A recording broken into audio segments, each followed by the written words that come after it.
Əziz qardaşlarım, sizinlə maraqlı, faydalı bir məqaləni bölüşmək istəyirəm. Hansı ki, bu məqalə Əl-Qurbətu ilə Rabbil Aləmin bis-salati alə Muhammedin Seyyidil Mursəlin kitabında keçir. İki nəfər alimin arasında baş vermiş bir hadisədir. Həmin bu hadisə Peyğəmbər sallallahu aleyhi və səlləmə salavat barəsindədir. Peyğəmbər sallallahu aleyhi və səlləmə salavat barəsindədir.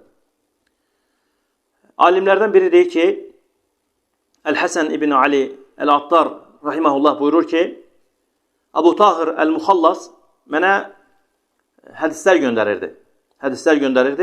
Mən də hər dəfə bu hədisləri oxuyanda görürdüm ki, hədislərin önündə, hədislərdən sonra, üzr istəyirəm, salavat mövzusunda, yəni Peyğəmbər sallallahu aleyhi ve sellem adı keçirdi. Sonra salavat gəlirdi. Salavatdan sonra yazılırdı ki, ketiran, üç dəfə. Yəni bizim dildə yəni bir mənada çox sayda sözünü üç dəfə təkrar edirdi. Yəni Muhammed sallallahu aleyhi ve sellemin adını yazırdı. Sonra salavatdan sonra yazırdı ki, ketiran. Əl-Həsən ibn Ali Əl-Attar rahiməhullah deyir ki, bu mənim diqqətimi cəlb etdi, subhanallah. Diqqətimi cəlb etdi ki, niyə görə belə yazır bunu Abu Tahir Əl-Muxallas? Deyir ki, mən ondan soruşdum ki, ey qardaşım, görürəm ki, sən həmişə salavatdan sonra bu cürlə yazırsan. Yəni, salavatı dedikdən sonra yazırsan ki, kəsiran, çox sayda sözünü üç dəfə təkrar edirsən. Subhanallah, Abu Tahir Əl-Muxallas buyurur ki, artıq yəni onu cavablandırır ki, nəyə görə belə yazır?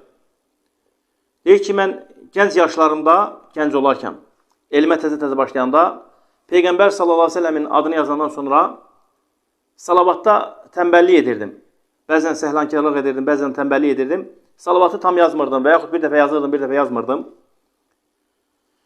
Günlərin bir günü yuxumda deyir Peyğəmbəri gördüm sallallahu aleyhi ve sellem. Gördüm ki, Allah Resulü sallallahu aleyhi ve sellem və sevindim ki, Allah Resulünü görmüşəm yuxuda.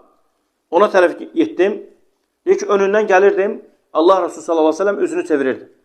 Sağdan gəlirdim, üzünü çevirirdi. Soldan gəlirdim, üzünü çevirirdi. Yəni bir mənada mənimlə görüşmək istəmirdi. Subhanallah. Danışır ki, yuxuda çox həyəcanlandım və fikirləşdim ki, niyə görə belə edir Allah Resulü sallallahu aleyhi ve sellem? Bir çətinliklərlə deyir, elə oldu ki, axırda görüşdüm Allah Resulü sallallahu aleyhi ve sellemlə. Salamlaşdım, dedim ki, ey Allah Resulü, niyə görə məndən üz çevirirsən? Niyə görə məndən üz çevirirsən? Peyğəmbərimiz sallallahu aleyhi ve sellem də ona deyib ki, sən hər dəfə mənim adımı yazandan sonra salavat mövzusunda tənbəllik edirsən, səhlankarlıq edirsən. Yəni, ehtimam etmirsən, yazmırsan o salavatı. Sonra deyir ki, yuxudan oyandım. Sonra deyir, o gün, bugün nə eləmişəm? Hər dəfə deyir, subhanallah, Peyğəmbər sallallahu aleyhi ve sellemin adını yazandan sonra, salavatdan sonra yazıram ki, kəsiran. Yəni, çoxlu sayda. Subhanallah. Ona görə Allah subhanahu teala bizə də nəsib eləsin. Allahın nəbisi sallallahu aleyhi ve sellem adı çəkildikdə Allah Resulü sallallahu aleyhi ve sellemə çoxlu sayda salam və salavat deməyi.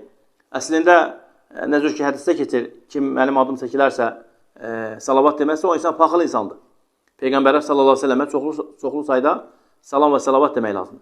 Bu Allahdan əmrdir.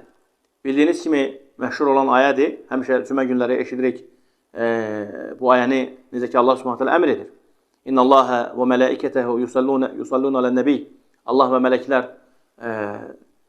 Peyğəmbərə salavat deyir. Sallallahu aleyhi ve sellem. Ya eyyuhəl-ləzīnə əmənu sallu aleyhi və sallimu təslimə. Ey iman gətirənlər, siz də Peyğəmbərə kamil şəkildə salam və salavat deyin. Sallallahu aleyhi və səlləm. Uzu Allahdan dilərəm ki, Allah subhanahu teala bizə də nəsib eləsin. Həmişə Allah Resulü sallallahu aleyhi və səlləmə çoxlu sayda salavat deməyi. Subhanəkallahumma bihamdik. Əşhədu an la ilahe illə əntə. Əstəğfiruka və etûbu ileyk.